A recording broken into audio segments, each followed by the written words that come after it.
بسم اللہ الرحمن الرحیم۔ وشافی منہ کے چھالوں کا ہومیو علاج، اسٹومیٹائٹس اینڈ ہومیو میڈیسنز۔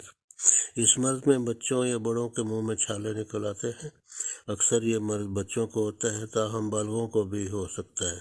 ہر قسم کی اشیاء کھانے پینے میں شدید تکلیف کا سامنا ہوتا ہے۔ قبض، میٹھی اور غلط چیزوں کے بکثرت کھانے سے یہ مرض لاحق ہوتا ہے۔ ان سے پرہیز لازمی ہے۔ اس مرض کا ہومیوپیتھی میں بفضل خدا بہت شفا بخش علاج ہے۔ کسی ہومیو اسٹور پہ جائیں اور درجہ ذیل ادویات 30 طاقت میں محلول شکل میں ایک ہی شیشی میں 20 ml کی مقدار میں بنوا لیں۔ لوکل یعنی پاکستانی ادویات لیں۔ کسی اچھی کمپنی مثلاً مسعود یا کسی اور اچھی کمپنی کی یعنی جرمن وغیرہ ادویات لینے کی ضرورت نہیں، وہ بہت مہنگی ہوتی ہیں۔ گلوبیولز ہومیو دانے وہ بھی خرید لیں۔ 10 گرام گولیوں پر چند قطرے ڈال کر ہلا لیں۔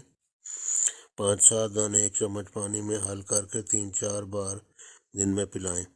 اگر ہومیو گولیاں ختم ہو جائیں تو اور خرید لیں۔ انشاءاللہ بہت جلد آرام آ جائے گا۔ بچے کو قبض نہ ہونے دیں۔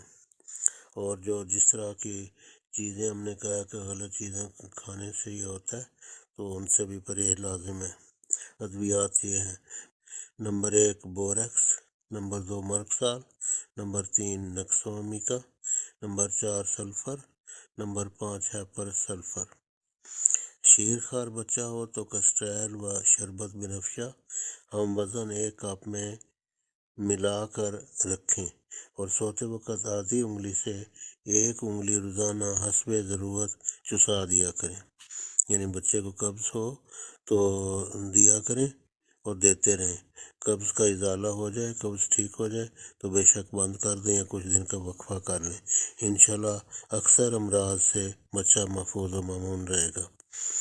بڑا بچہ ہو تو میٹھے دہی پر چھلکا اسبگول حسب ضرورت یعنی بچے کی طبیعت کے مطابق ڈال کر ہمیشہ کھلائیں۔ اس سے بچہ قبض سے محفوظ رہے گا۔ خوش ذائقہ بھی ہوتا ہے، بہت آسانی سے کھا لے گا۔ اس کو عادت ڈالیں اور انشاءاللہ بچہ محفوظ و مامون رہے گا۔ بالغ افراد کے لیے 3 چمچ چھلکا اسبگول، 3 چمچ روغن زیتون، لیکن اس مقدار میں کمی بیشی کر سکتے ہیں۔ 1 کپ نیم گرم دودھ میں ملا کر حسب ضرورت باقاعدگی سے پلائیں۔ اینٹی بائیوٹکس اور اینٹی وائرل ادویات سے حتی الوسع پرہیز کریں۔ ان کے ذیلی مضر اثرات بہت ہوتے ہیں۔